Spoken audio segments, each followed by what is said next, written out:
38 gold medal, 27 silver medal, 36 bronze medal और कुल 101 medals के साथ हमारे देश भारत का 2010 कॉमनवेल्थ गेम्स में दूसरा स्थान था। पहली बार भारतीय खेल इतिहास में हमारे एथलीट्स ने 100 से ज्यादा मेडल्स जीते थे। साल 2010 में भारत की राजधानी दिल्ली में आयोजित हुए कॉमनवेल्थ गेम्स में हमारे देश के एथलीट्स ने भारत का मान बढ़ाने में कोई कसर नहीं छोड़ी थी।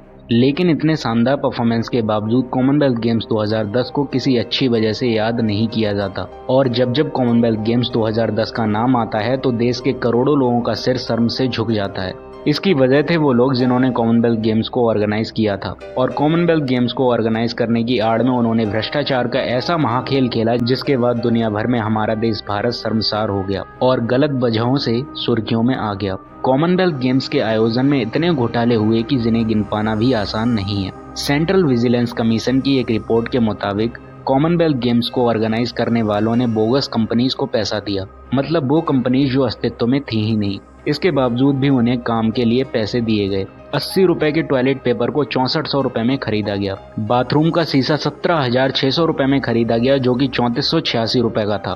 300 रुपए के साबुन के डिस्पेंसर को 10,000 रुपए में खरीदा गया। एल्टीट्यूड ट्रेनिंग मशीन जिसकी कीमत 9 लाख रुपए होती है उसे 2 करोड़ रुपए में खरीदा गया। और यही नहीं, खेलों का सामान भी कई गुना कीमतों पर खरीदा गया और उनके फर्जी बिल्स बनाए गए।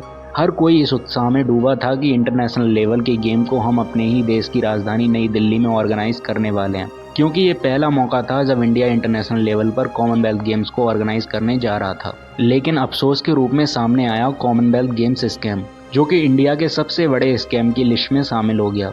आंकड़ों के मुताबिक इस स्कैम में 70,000 करोड़ रुपयों का घोटाला किया गया।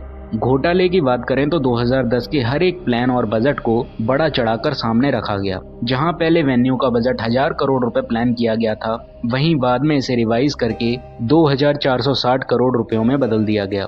इसमें जवाहरलाल नेहरू स्टेडियम पर 961 करोड़ रुपए खर्च किए गए। वहीं फिरोज शाह कोटला स्टेडियम में 85 करोड़ रुपए, इंदिरा गांधी स्टेडियम में 669 करोड़ रुपए और ध्यानचंद्र हॉकी स्टेडियम में 262 करोड़ रुपए खर्च किए गए। बाकी के पैसों की बात की जाए तो वो तो बेहिसाब थे, जिसका कभी भी कोई जवाब जनता को नहीं मिला।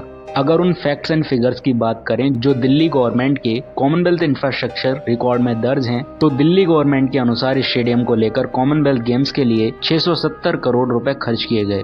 वहीं फ्लाईओवर, ब्रिज और बारापुला नाला के लिए 3700 करोड़ रुपए खर्च कर दिए गए। Indira Gandhi international terminal network पर 450 करोड़ रुपए खर्च हुए।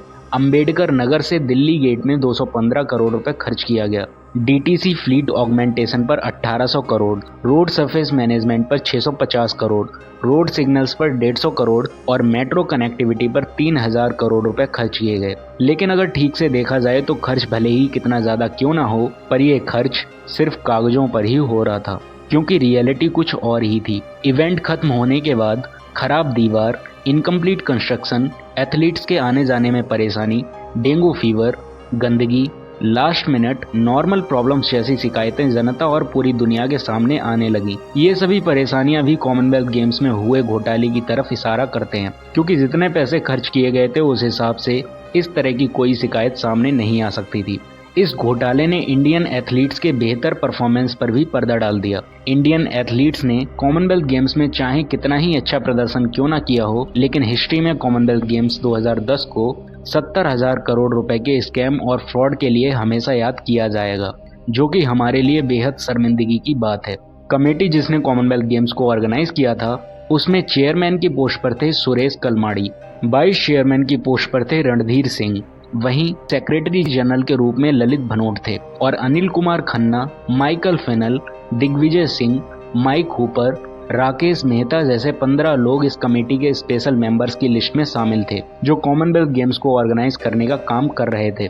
रिपोर्ट्स बताते हैं कि सुरेश कलमाड़ी ने स्विस टाइमिंग एजेंसी से उसकी टाइम लिमिट इक्विपमेंट को कॉन्ट्रैक्ट पर लिया और इसके लिए इन्होंने 141 करोड़ रुपए खर्च किए, जिसकी सही कीमत मात्र 95 करोड़ रुपए थी। करप्शन प्रिवेंशन एक्ट के अकॉर्डिंग सभी सस्पेक्ट, जिसमें कलमाड़ी भी शामिल थे, इन सभी पर क्रिमिनल कॉन्स्पिरेसी, चोरी और झूठ बोलने के आरोप लगाए गए और इस पूरे फ्रॉड को अंजाम देने में सबसे मेजर रोल प्ले किया सुरेश कलमाड़ी ने, जो कि Indian politician, member of parliament और सीनियर स्पोर्ट्स डायरेक्टर थे।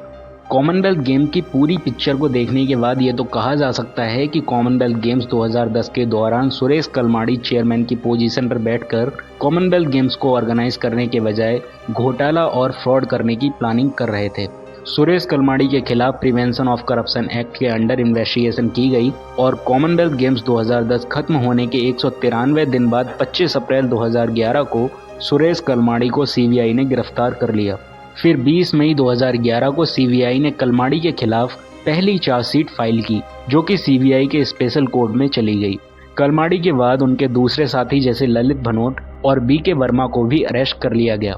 वहीं शीला दीक्षित जो दिल्ली की चीफ मिनिस्टर थीं, उन्हें भी पोस्ट से हटा दिया गया। कॉमनवेल्थ गेम्स का ये मुद्दा अब नेशनल इंटरेस्ट का मुद्दा बन चुका था, इसलिए गवर्नमेंट इस इन्वेस्टिगेशन को लेकर कोई भी कमी नहीं छोड़ना चाहती थी। सुरेश कलमाड़ी के साथ साथ उनके सभी साथियों पर आईपीसी एक्ट के according criminal conspiracy 120B, cheating 420, forgery 468, solid document act 471, interference of corruption act के तहत केस दर्ज कर लिया गया।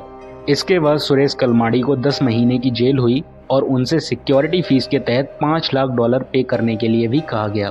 बाद में वो जेल से रिहा भी हो गए, लेकिन उनके ऊपर उंगलियां उठने का सिलसिला बंद नहीं हुआ।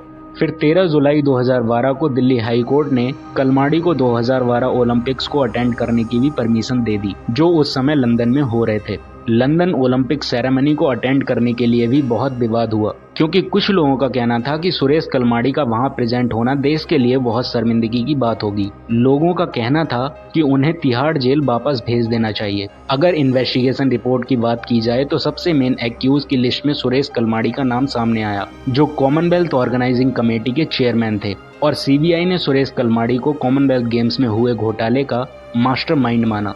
सीबीआई और स्पेशल कोर्ट इस मुद्दे पर लगातार जांच कर रहे थे और बाद में आईपीसी के बार ऑफ करप्शन एक्ट के तहत भी इन पर केस किया गया। 2012 के बाद सुरेश कलमाड़ी ने यह बताया कि वो डिमेंशिया जैसे मेंटल प्रॉब्लम से जूझ रहे हैं, जो कि एक तरह की मेंटल इंजरी होती है जिसमें मेमोरी लॉस होने लगती है। लेकिन मेडिकल टेस्ट में इस तरह की किसी भी बीमारी के होने की बात सामने नहीं आ रही थी। अब अगर ये बीमारी एक बहाना था तो हम आसानी से ये समझ सकते हैं कि सुरेश कलमाड़ी ने मेमोरी लॉस डिसीज को खुद से क्यों जोड़ा, ताकि उनसे कॉमनवेल्थ गेम्स को लेकर और ज़्यादा सवाल ना किए जाएं। खैर, अब जो भी हो, लेकिन स्पोर्ट्स डायरेक्टर की पोस्ट पर काम करते हुए इंडिया में इतने बड़े स्पोर्ट्स इवेंट में करप्शन को अंजाम देना इनके लिए और पूरे देश के लिए बहुत शर्मिंदगी की बात है। इस स्कैम ने इंडिया की इमेज पर एक ऐसा दाग लगाया जो आज भी धोया नहीं जा सकता। तो दोस्तों, आपको ये वीडियो कैसी लगी आप हमें कमेंट कर बताइए। वीडियो को ज़्यादा से ज़्यादा शेयर व लाइक करिए और ऐसी ही और वीडियोस को देखने के लिए सब्सक्राइब करिए इस चैनल को। धन्यवाद।